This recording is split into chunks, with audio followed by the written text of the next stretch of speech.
Hello, boys and girls. We're going to read Charlotte's Web, and we are going to do chapters 5 and 6 today. Let me go ahead and get us to the camera.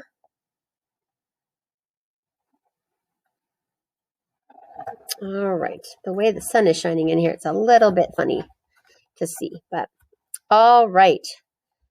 Chapter 5. So we left off where someone was talking to him. I'm right up here, said the voice. Go to sleep. You'll see me in the morning. So let's meet Charlotte. Okay.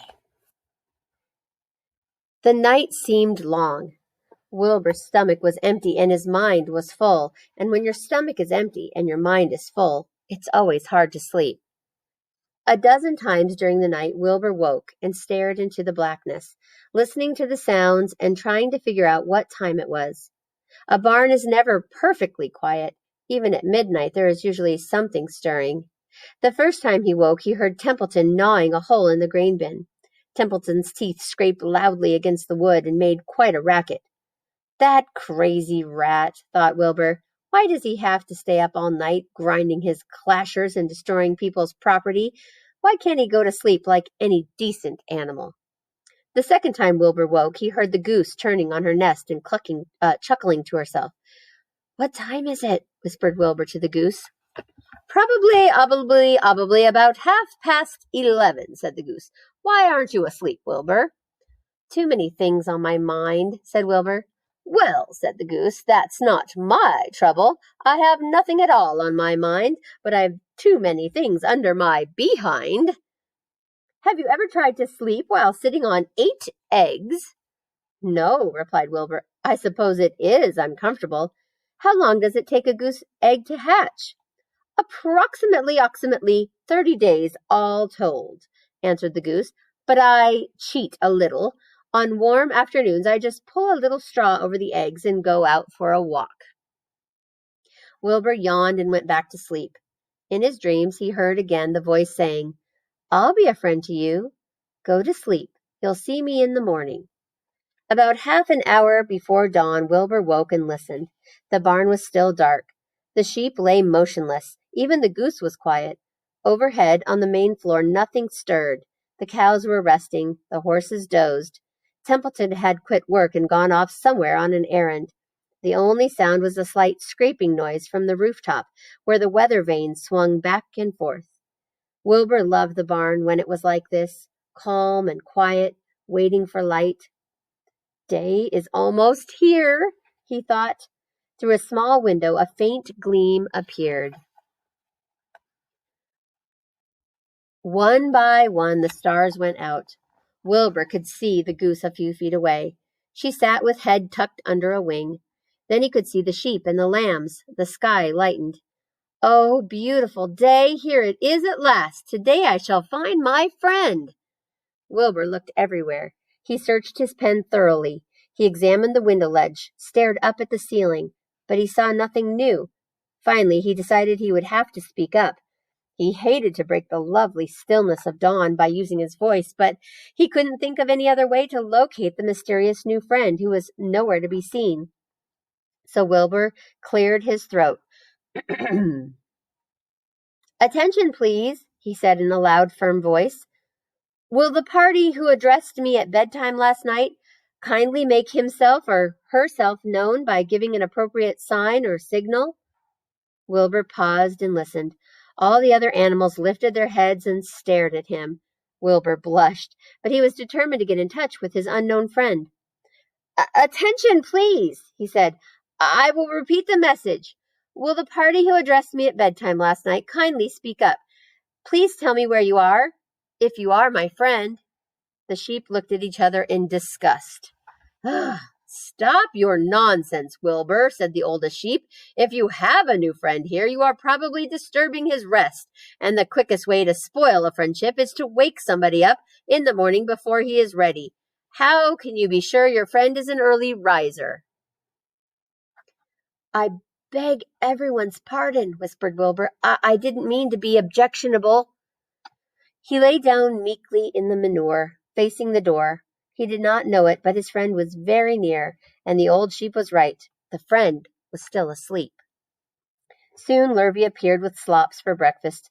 Wilbur rushed out, ate everything in a hurry, and licked the trough. The sheep moved off down the lane. The gander waddled along behind them, pulling grass.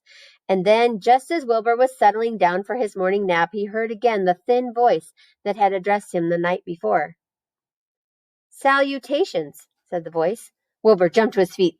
"What?" he cried. "Salutations," repeated the voice.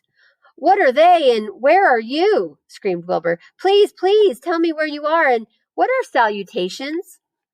"Salutations are greetings," said the voice. "When I say salutations, it's just my fancy way of saying hello or good morning. Actually, it's a silly expression, and I'm surprised that I used it at all. As for my whereabouts, that's easy. Look up here in the corner of the doorway. Here I am. Look, I'm waving." At last, Wilbur saw the creature that had spoken to him in such a kindly way. Stretched across the upper part of the doorway was a big spider web, and hanging from the top of the web, head down, was a large gray spider. Oh, let me show you guys the picture while I read. There we go.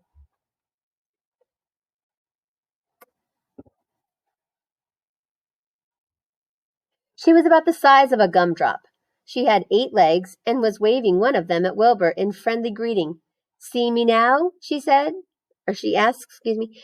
"Oh, yes, indeed," said Wilbur. "Yes, indeed. How are you? Good morning. Salutations.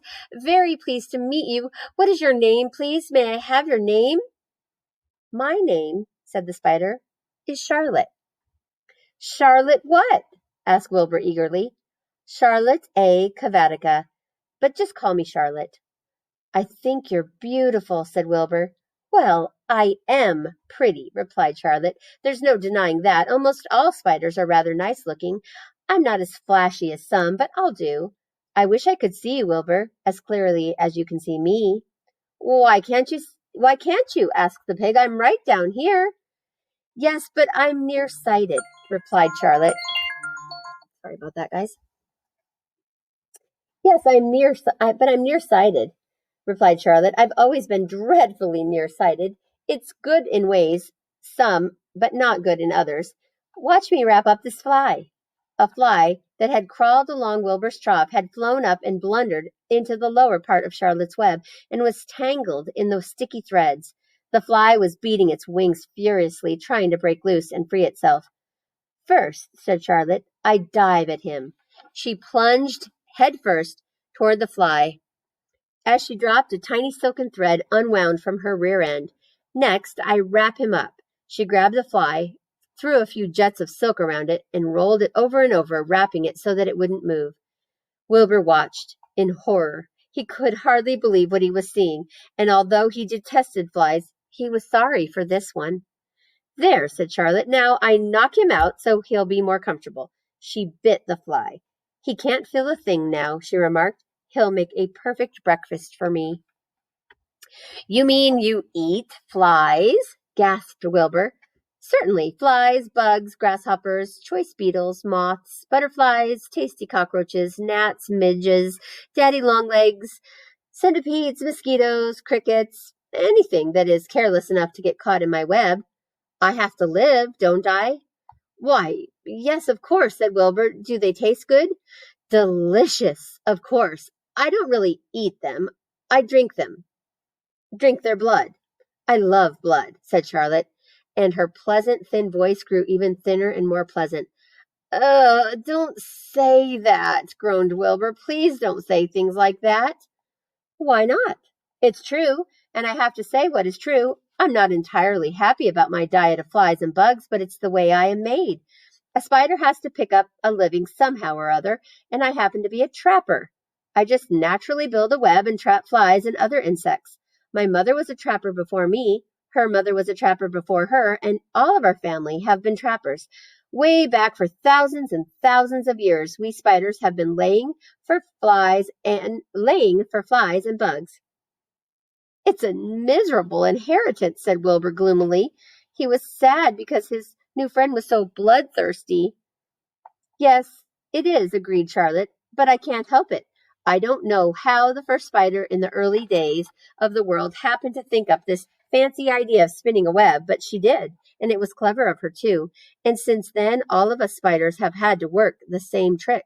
It's not a bad pitch, on the whole. It's cruel, replied Wilbur, who did not intend to be argued out of his position. Well, you can talk, said Charlotte. You have your meals brought to you in a pail. Nobody feeds me. I have to get my own living. I live by my wits. I have to be sharp and clever, lest I go hungry. I have to think things out, catch what I can, take what comes. And it just so happens, my friend, that what comes is flies and insects and bugs. And furthermore, said Charlotte, shaking one of her legs, do you realize that if I didn't catch bugs and eat them, bugs would increase and multiply and get so numerous that they would destroy the earth and wipe out everything? Really, said Wilbur, I wouldn't want that to happen. Perhaps your web is a good thing after all. The goose had been listening to this conversation and chuckling to herself. There are a lot of things Wilbur doesn't know about life, she thought. He's really a very innocent little pig. He doesn't even know what's going to happen to him around Christmas time. He has no idea that Mr. Zuckerman and Lurvy are plotting to kill him. And the goose raised herself a bit and poked her eggs a little further under her so that they would receive the full heat from her warm body and soft feathers. Charlotte stood quietly over the fly, preparing to eat it. Wilbur lay down and closed his eyes. He was tired from his wakeful night and from the excitement of meeting someone for the first time. A breeze brought him the smell of clover, the sweet-smelling world beyond his fence. Well, he thought, I've got a new friend all right, but what a gamble friendship is. Charlotte is fierce, brutal, scheming, bloodthirsty, everything I don't like. How can I learn to like her, even though she is pretty and, of course, clever? Wilbur was merely suffering the doubts and fears that often go with finding a new friend. In good time, he was to discover that he was mistaken about Charlotte. Underneath her rather bold and cruel exterior, she had a kind heart, and she was to prove loyal and true to the very end. Summer days. The early summer days on a farm are the happiest and fairest days of the year. Lilacs bloom and make their air sweet, and then fade. Apple blossoms come with the lilacs, and the bees visit around among the apple trees.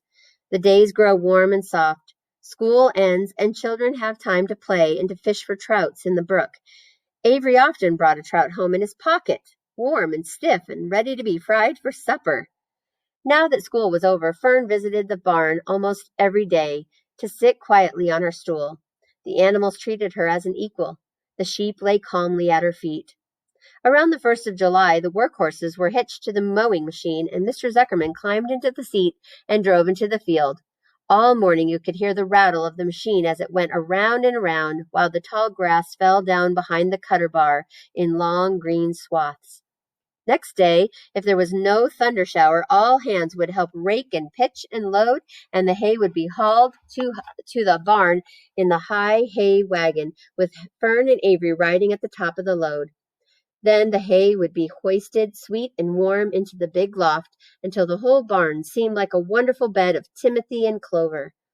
It was fine to jump in and perfect to hide in, and sometimes Avery would find a little grass snake in the hay and would add it to the other things in his pocket. Early summer days are a jubilee time for birds. In the fields around the house, in the barn, in the woods, in the swamp, everywhere love songs and nests and eggs. From the edge of the woods, the white-throated sparrow, which must come all the way from Boston, calls, "Oh, Peabody, Peabody, Peabody." On Apple Bough, the phoebe teeters and wags its tail and says, "Phoebe, Phoebe." The song sparrow, who knows how brief and lovely life is, says, "Sweet, sweet, sweet interlude.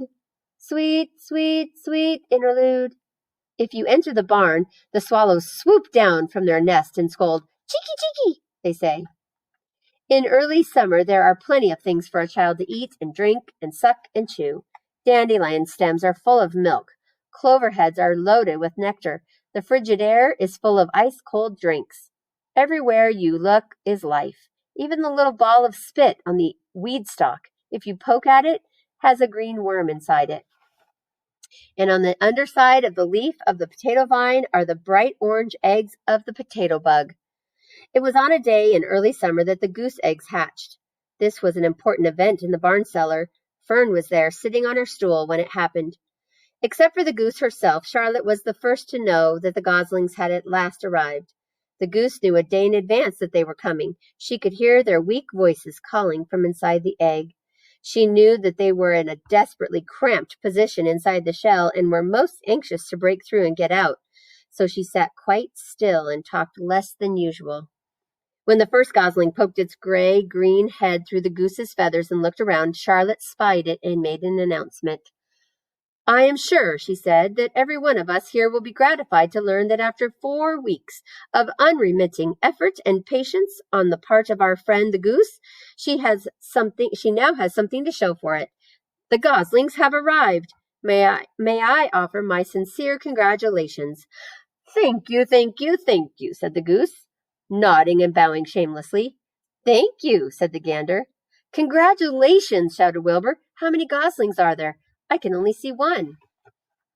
"There are 7," said the goose. "Fine," said Charlotte. "7 is a lucky number." "Luck had nothing to do with this," said the goose. "It was good management and hard work." At this point, Templeton showed his nose from his hiding place under Wilbur's trough. He glanced at Fern, then crept cautiously toward the goose, keeping close to the wall. Everyone watched him, for he was not well liked, not trusted. "Look," he began in his sharp voice, "you say you have 7 goslings. There are 8 eggs. What happened to the other egg? Why didn't it hatch?" "It's a dud, I guess," said the goose. "What are you going to do with it?" continued Templeton, his little round beady eyes fixed on the goose. "You can have it," replied the goose. "Roll it away and add it to that nasty collection of yours." Templeton had a habit of picking up unusual objects around the farm and storing them in his home. He saved everything. "Certainly, certainly," said the gander. "You may have the egg, but I'll tell you one thing, Templeton. If I ever catch you oking your ugly nose around our goslings, I'll give you the worst pounding a rat ever took." And the gander opened his strong wings and beat the air with them to show his power. He was strong and brave, but the truth is, both the goose and the gander were worried about Templeton, and with good reason. The rat had no morals, no conscience, no scruples, no consideration, no decency, no milk of rodent kindness, no compunctions, no higher feelings, no friendliness, no anything. He would kill a gosling if he could get away with it. The goose knew that. Everybody knew that. With her broad bill, the goose pushed the unhatched egg out of the nest, and the entire company watched in disgust while the rat rolled it away. Even Wilbur, who could eat almost anything, was appalled. "Imagine wanting a junky old rotten egg," he muttered. "A rat is a rat," said Charlotte. She laughed a tinkling little laugh. "But, my friends, if that ancient egg ever breaks, this barn will be untenable." It means they can't. Oh, sorry, it's going to tell us here. "What's that mean?" asked Wilbur. "It means nobody will be able to live here on account of the smell. A rotten egg is a regular stink bomb." "I won't break it," snarled Templeton. "I know what I'm doing. I handle stuff like this all the time." He disappeared into his tunnel, pushing the goose egg in front of him. He pushed and nudged till he succeeded in rolling it to his lair under the trough. That afternoon, when the sun had died down and the barnyard was quiet and warm, the gray goose led her 7 goslings off the nest and out into the world. Mr. Zuckerman spied them when he came with the Wilbur supper. "Well, hello there," he said, smiling all over. "Let's see. 1, 2, 3, 4, 5, 6, 7. 7 baby geese. Now, isn't that lovely?" All right, we're going to stop right there. The baby goslings have hatched. And Templeton, oh boy, Templeton, he's taken one of those eggs. Oh my goodness, I hope that it doesn't break, because it will be stinky. All right, so Wilbur has a new friend, and he has called Charlotte bloodthirsty. Even though she's very lovely, she's bloodthirsty. What do you think that means? I was going to have us write it in our notebook, but I think I've actually added so much today, and this is our last thing, and I'm just going to let you ponder that. What do you think bloodthirsty means? What do you think it means to be bloodthirsty? Does that mean you're bad? Does it mean you're it's just your natural instinct? What do you think that means? I might have to ask you guys during our chat at 11 o'clock. See what you think. All right, guys, have a wonderful day. I hope you enjoyed the story, and we'll read 2 more chapters tomorrow. All right, thank you.